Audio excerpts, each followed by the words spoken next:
Assalamualaikum warahmatullahi wabarakatuh teman-teman. Apa kabar teman-teman hari ini? Semoga teman-teman selalu diberikan kesehatan dan selalu dilindungi oleh Allah. Alhamdulillah, hari ini kita dapat berjumpa kembali dalam Sentra Bahasa. Nah, kali ini tema kita masih sama ya teman-teman, yaitu tentang mikroorganisme dengan subtema kerugian yang ditimbulkan oleh mikroorganisme. Oke, ternyata selain memberikan manfaat, mikroorganisme juga dapat memberikan kerugian. Apa saja? Nah, yang pertama dalam bidang pangan.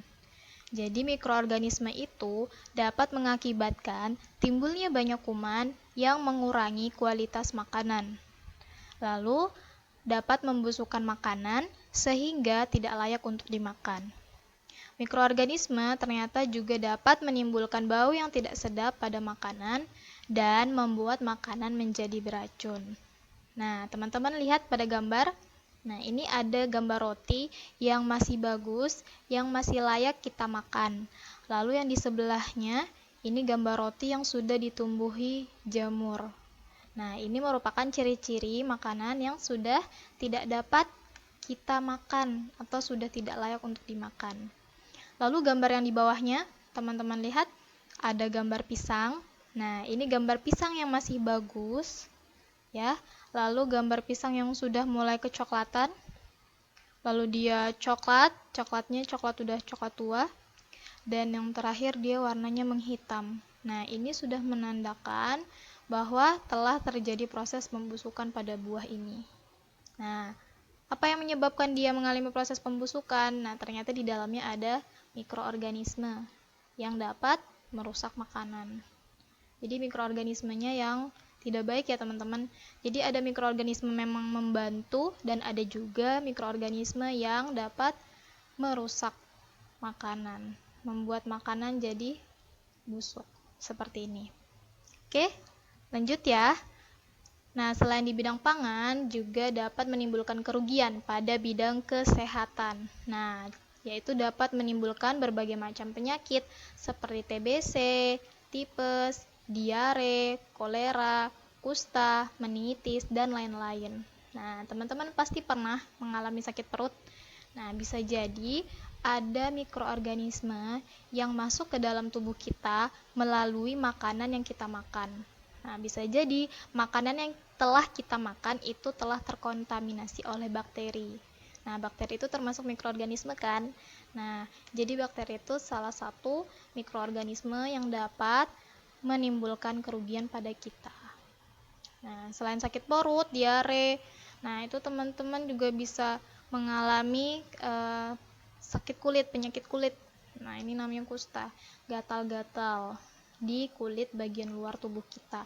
Nah, jadi ada juga bakteri yang dapat mengganggu kita di tubuh kita bagian luar. Ya, teman-teman. Jadi kenapa kita tuh harus rajin mandi, rajin membersihkan tubuh kita. Nah, itu supaya kita terhindar dari kuman-kuman yang mungkin saja akan mengganggu kita. Oke. Nah, itu tadi materi tentang tema mikroorganisme. Sekarang kita masuk ke materi bahasa.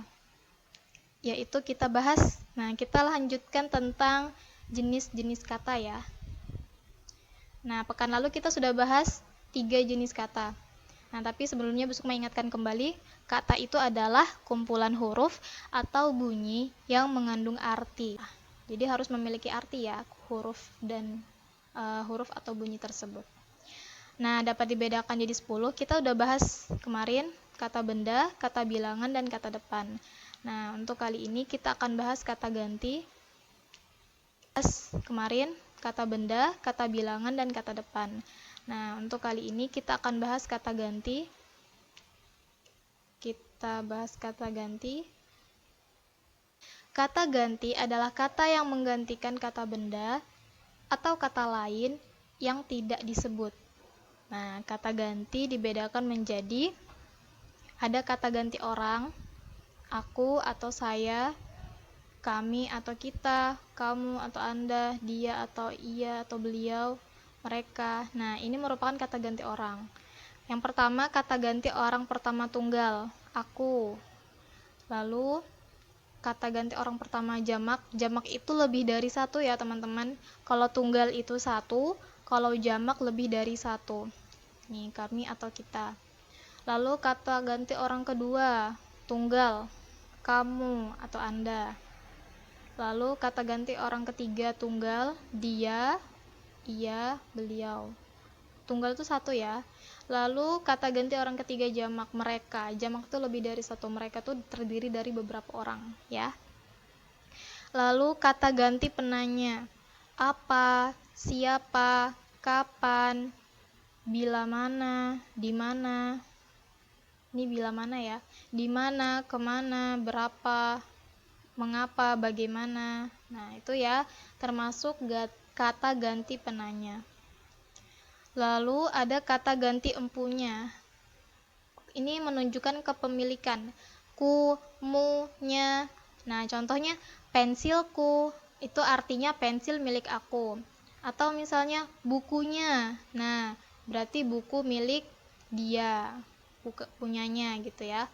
Nah, jadi ini tuh menunjukkan kata ganti kepemilikan. Lalu kata ganti petunjuk. Ini di sini, itu di situ, kesana kemari. Nah itu kata ganti penunjuk.